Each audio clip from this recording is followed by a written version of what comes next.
Now we're going to talk about division. We just went through the ideas of multiplication being repeated addition and multiplication also being related to rectangular arrays, the number of squares inside the area of a rectangle. So we move on to division. Here's a question to think about. If you had to write a word problem for 12 divided by 3, we know the answer is 4. What would your word problem be? And then if you're able to come up with multiple ones, I would want you to think about what we call the underlying structure of your problem, right? What would the students be thinking about when they had to solve this division problem? And so to have that in mind as you were thinking about that, go ahead and read these. Go ahead and read these two problems here, and then we'll talk about it. You can pause and do that. Okay, now that you read them, take a look with two different types of problems here. The first one is what we call a sharing division, and that's in red. Class of 20 children is divided into 4 teams with the same number of children on each team. How many children are on the team? And then the other question, a class of 20 children is divided into teams of 4.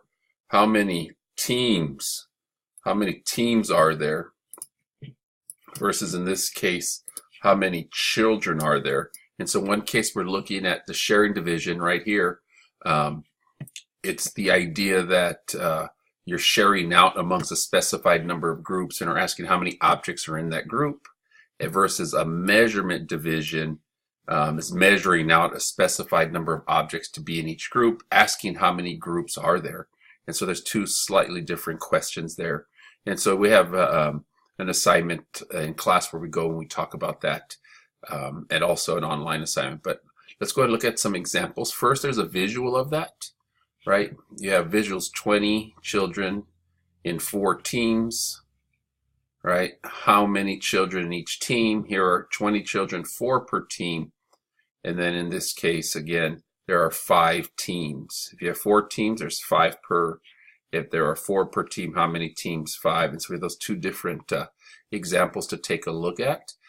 This idea comes up in definitely 3rd grade when students are thinking about some of these things. As the number of objects in each share, it becomes like a sharing problem, right? Where students in 3rd grade start to put things into equal share or partition things out. And so keep that in mind. We use that word again in terms of sharing out. We partition. Each group gets so many, and so forth. So here are some questions here to look at. Classify each of these problems as a sharing or measurement division. And so in this case here, what we're looking at is we have a certain, I'm going to do B and C first. A is actually the hardest one. Group of 15 friends put their money together to buy lottery tickets. If they win, how much would each friend receive? And so in this case here, in this case, A, is that sharing or measurement?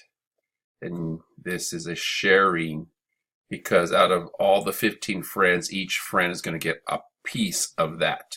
So how much does each get? Shauna baked 54 cookies to give to her friends. Again, we're trying to decide between those two types of division problems. She wants to give each friend 6 cookies. So now we know every friend's going to get 6 cookies. How many friends do we have? And because of this case, how many friends?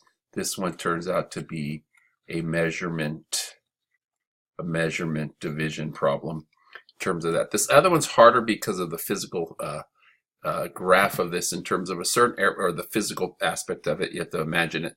A certain airplane climbs at a rate of 300 feet per second. At this rate, how long will it take the plane to reach a cruising altitude of 27,000?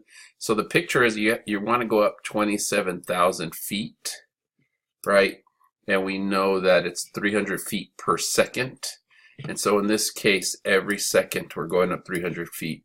So the idea is, again, we take 27,000 divided by 300, you get 90 seconds. The seconds in this case is kind of like our group, and we're giving it 300 feet. Each group of seconds is getting 900 feet. And so this one we would then call a measurement. This is the harder one out of the other two, but this is a measurement